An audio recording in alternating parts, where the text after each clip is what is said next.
안녕하세요. 믿으면 뭐하니의 최원영 목사입니다. 오늘은 2020년 3월 23일 월요일입니다. 어제는 다들 예배 잘 드리셨는지요? 최근 코로나로 인해 예배의 자리로 이전과 같이 나가는 것이 참 많이 어려워졌습니다. 우리 삶에는 무엇이든 있을 때에는 그 귀함을 잘 모르다가 없을 때에는 그 귀함이 느껴지는 것이 참 많이 있는데 그 중에 하나가 바로 예배인 듯 합니다. 언제나 교회에 가서 쉽게 예배를 드릴 수 있을 때에는 예배의 귀함을 잘 몰랐는데 교회에 가지 못하고 각자의 자리에서 영상으로 예배를 드리면서는 이전의 예배 가운데 충실하지 못한 것이 얼마나 후회가 되는지 모릅니다. 그런데 지금 그렇게 후회하기보다는 이렇게 드리는 예배 또한 온전하게 드리기 위하여 몸부림쳐야 합니다. 그렇지 않으면 이렇게 하나님과 나만이 드리는 1대1의 예배의 귀함을 놓치고 나중에 분명히 그때 또 온전히 예배를 드릴 걸 이라며 후회하게 될 것입니다. 적어도 믿음 앞에서는 후회하는 인생이 아니라 늘 결심하는 인생이 되셔야 합니다. 적어도 십자가 앞에서는 늘 후회하는 인생이 아닌 늘 새롭게 결단하는 인생이 되어야 합니다. 그래서 오늘 함께 나눌 찬양은 광야를 지나며 라는 찬양입니다. 새롭게 시작되는 첫 주의 첫날 광야를 지나는 마음으로 새롭게 결단하시고 결심하심을 통하여 승리하시기를 주의 이름으로 축복합니다.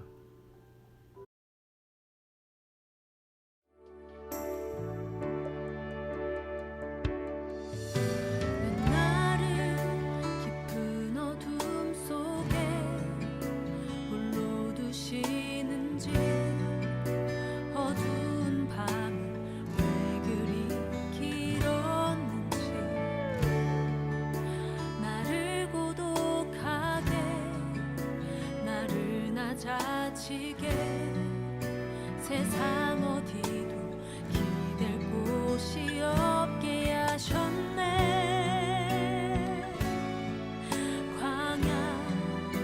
광야에 서 있네.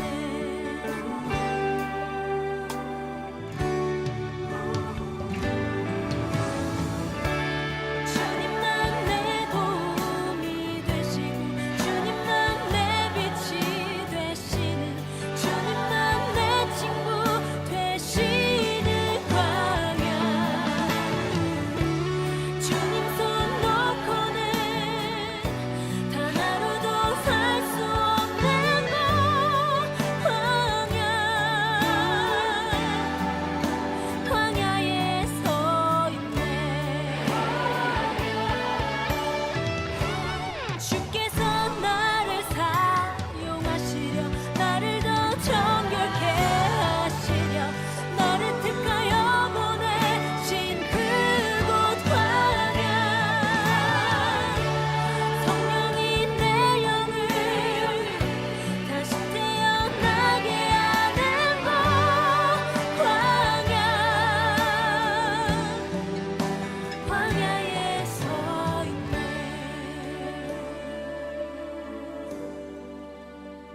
차가 산산이 깨지고 높아지려 했던 내 꿈들도 주님 앞에 내려놓고 오직 주님 뜻만 이루어지기를 나를 통해 주님만 드러나시기를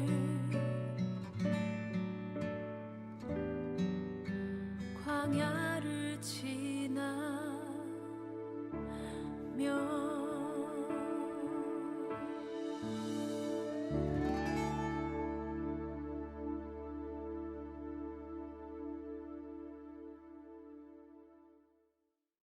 이제 함께 말씀을 나눌까요? 오늘 말씀은 신명기 1장 9절부터 18절까지 말씀입니다. 그때 내가 너에게 말하여 이르기를 나는 홀로 너희의 짐을 질 수 없도다. 너희 하나님 여호와께서 너희를 번성하게 하셨으므로 너희가 오늘날 하늘의 별같이 많거니와 너희 조상의 하나님 여호와께서 너희를 현재보다 1000배나 많게 하시며 너희에게 허락하신 것 같이 너희에게 복 주시기를 원하노라. 그런즉 나 홀로 어찌 능히 너희의 괴로운 일들과 너희의 힘겨운 일과 너희의 다툰 일을 담당할 수 있으랴. 너희의 각 지파에서 지혜와 지식이 있는 인정받은 자들을 택하라. 내가 그들을 세워 너희 수령을 삼은즉 너희가 내게 대답하여 이르기를 당신의 말씀대로 하는 것이 좋다 하기에 내가 너희 지파의 수령으로 지혜가 있고 인정받은 자들을 취하여 너희 수령을 삼되 곧 각 지파를 따라 천부장과 백부장과 오십부장과 십부장과 조장을 삼고 내가 그때 너희의 재판장들에게 명하여 이르기를 너희가 너희의 형제 중에서 송사를 들을 때 쌍방 간에 공정히 판결할 것이며 그들 중에 있는 타국인에게도 그리할 것이라. 재판은 하나님께 속한 것인즉 너희는 재판할 때에 외모를 보지 말고 귀천을 차별 없이 두고 사람의 낯을 두려워하지 말 것이며 스스로 결단하여 어려운 일이 있거든 내게로 돌리라. 내가 들으리라 하였고 내가 너희의 행할 모든 일을 그때 너희에게 다 명령하였느니라. 아멘. 하나님, 오늘도 우리에게 새날을 주시고 또 새날 가운데 거하게 하신 것 철저한 하나님의 은혜입니다. 하나님 말씀하여 주옵소서. 듣는 만큼 변하고 변하는 만큼 행동하고 행동함을 통하여 말씀과 성령의 열매를 맺어갈 수 있도록 우리 가운데 역사하여 주옵소서. 이 모든 말씀 예수님 이름으로 기도하였습니다. 아멘. 오늘 말씀의 제목은 하나님의 은혜를 감당하는 공동체라는 제목입니다. 과거에 한 뉴스에서 정말 가난한 어떤 가정이 복권에 당첨이 되었다는 기사를 보았습니다. 그 기사를 보자마자 완전 부러운 생각이 들었습니다. 그런데 그 기사를 조금 더 읽다 보니 그 가정이 하나도 부럽지 않았습니다. 아니 오히려 그 가정이 더 안타까웠고 불쌍하게 여겨졌습니다. 왜냐하면 복권에 당첨된 사람이 아버지였는데 아버지는 당첨된 돈을 혼자 가지기 위해 당첨 사실을 숨기고 어머니와 이혼을 하려고 했었습니다. 그리고 또 돈을 자녀들에게도 나눠주고 싶지 않아서 아버지가 자녀와도 연을 끊고 혼자 살다가 당첨된 돈을 흥청망청 쓰게 되었고 결국 비참하게 혼자 죽었다는 내용이었기 때문입니다. 이 가정의 핵심 문제는 무엇이었을까요? 우리가 복이라고 말할 수 있는 그것을 감당할 준비가 전혀 안 되어 있는 가정이었고 그러니까 분명 복인데 그 복이 오히려 그 가정을 죽이는 저주로 바뀐 것입니다. 하나님의 은혜도 그런 것 같습니다. 하나님께서 어떤 개인, 어떤 가정, 어떤 공동체, 그리고 어떤 나라에 하나님의 은혜라고 할 수 있는 그것으로 복을 주실 때가 있습니다. 그런데 하나님께서 주시는 은혜가 다 말 그대로 은혜가 되는 것은 아닙니다. 어떤 사람, 어떤 공동체는 하나님의 은혜를 온전히 감당하지 못해서 그 은혜가 오히려 저주의 사건이 되기도 하는 것 같습니다. 왜 그럴까요? 왜 하나님께서 주신 은혜의 사건이 오히려 무너짐의 사건, 저주의 사건으로 바뀌는 걸까요? 오늘 모세가 이스라엘 백성들에게 하나님 앞에서 주실 은혜에 대해 어떻게 준비해야 되는지 말씀해 주십니다. 오늘 말씀을 통해 우리에게 주셨고 또 주시고 또 앞으로 주실 그 은혜를 잘 감당하는 믿음의 동역자들이 되시기를 주의 이름으로 축복합니다. 첫 번째, 은혜를 감당하는 공동체 9절부터 11절까지 말씀입니다. 그때 내가 너에게 말하여 이르기를 나는 홀로 너희의 짐을 질 수 없도다. 너희의 하나님 여호와께서 너희를 번성하게 하였으므로 너희가 오늘날 하늘의 별같이 많거니와 너희 조상의 하나님 여호와께서 너희를 현재보다 1000배나 많게 하시며 너희에게 허락하신 것 같이 너희에게 복 주시기를 원하노라. 아멘. 모세가 처음에 하는 고백은 나는 홀로 많은 짐을 질 수 없다라고 말합니다. 먼저 첫 번째는 결론부터 나누고 말씀을 좀 진행하고 싶습니다.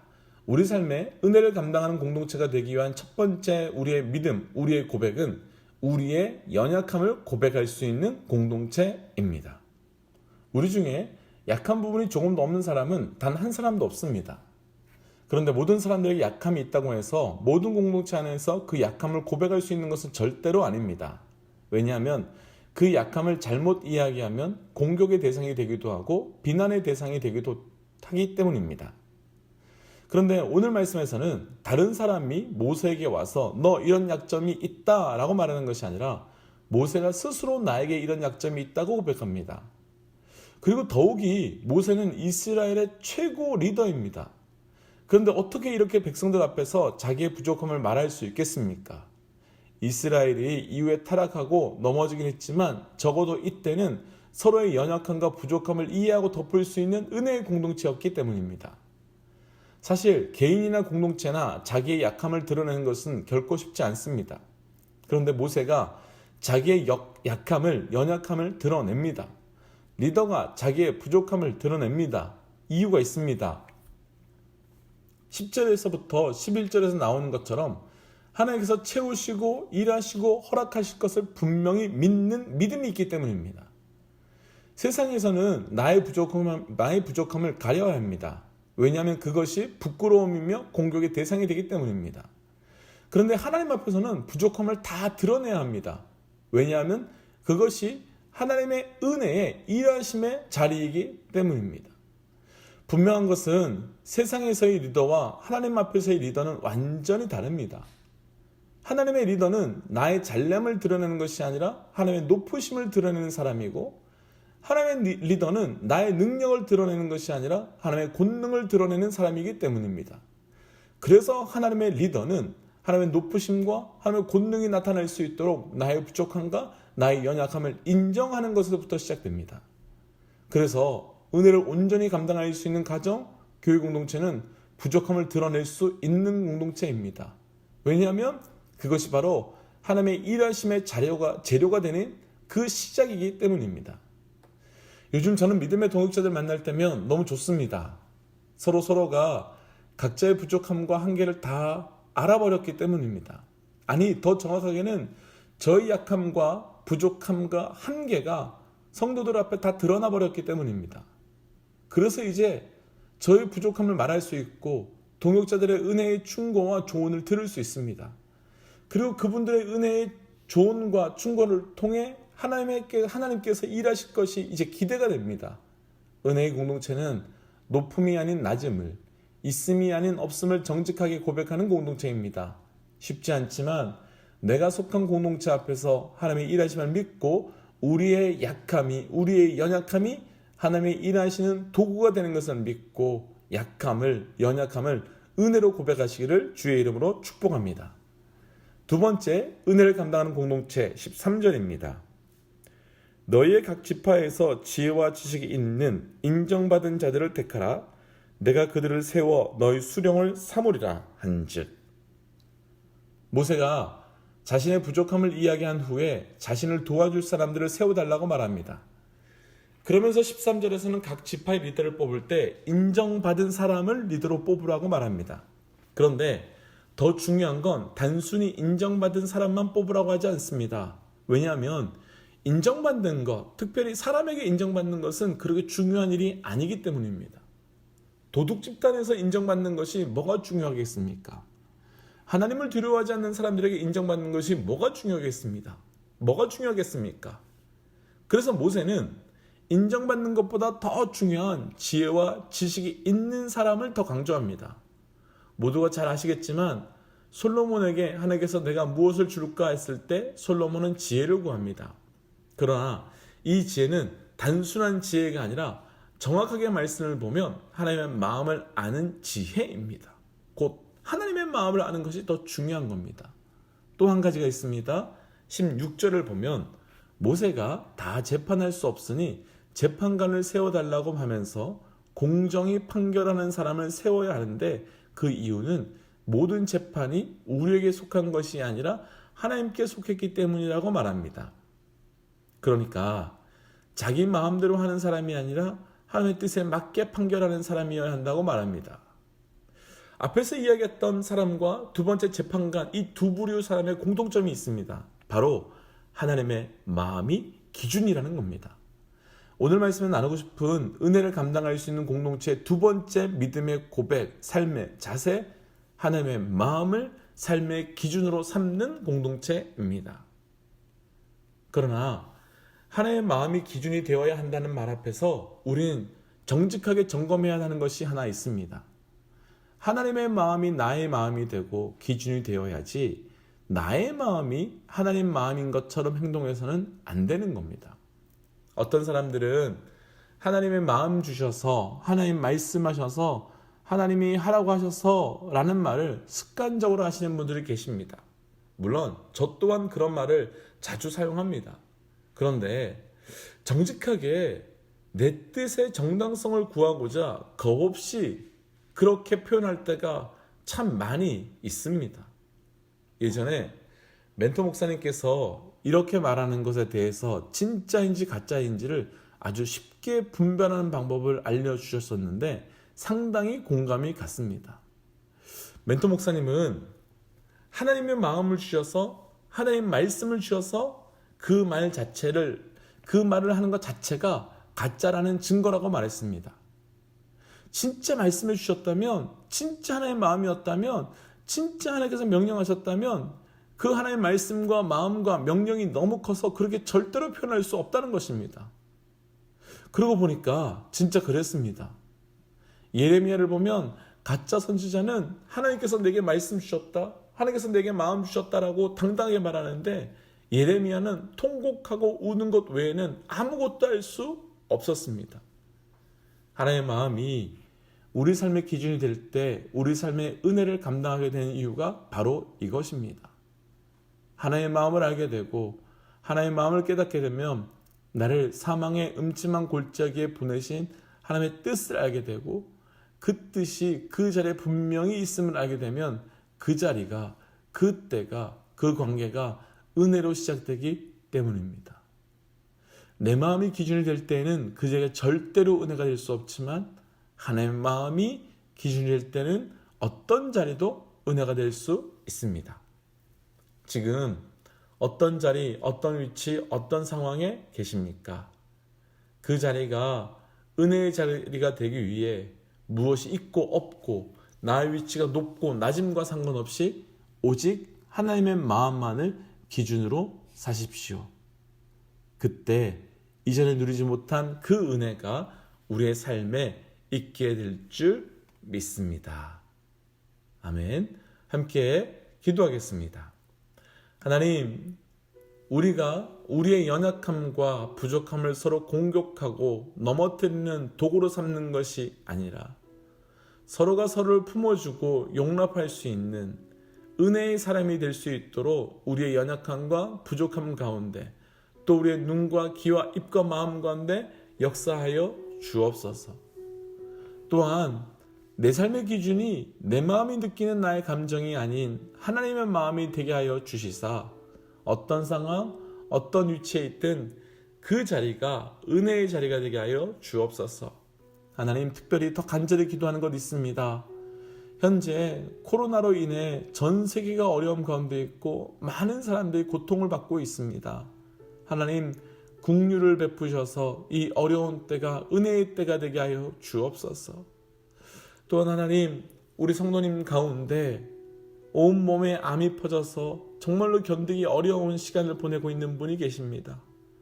하나님, 정말로 마음을 다해 간절히 기도하오니 우리가 기도하는 이 시간 그 성도님의 머리 위에 주께서 친히 안수하여 주시사 그 병이, 그 암덩어리들이 떨어져 나갈 수 있도록 역사하여 주옵소서. 이 모든 말씀 예수님의 이름으로 기도드렸습니다. 아멘. 코로나로 인해서 어려움을 당하는 믿음의 동역자분들이 참 많습니다. 여러 가지 어려운 상황으로 인하여 쉽게 만날 수 없지만 이러한 때일수록 서로 중보하고 또 격려의 문자와 축복의 언어로 함께 살아나는 시간이 되었으면 좋겠습니다. 그리고 믿으면 뭐하지 이 예배를 함께 나눠주심으로 서로에게 은혜의 증거자가 되어 주십시오. 그리고 특별히 혹시 함께 나누어야 되는 기도 제목이 있다면, 급하게 함께 해야 되는 중보 기도가 있다면 함께 또 문자 주시면 함께 기도하고 함께 공유하도록 하겠습니다. 지금까지 믿으면 뭐하니의 최원영 목사였습니다. 하나님은 살아계십니다.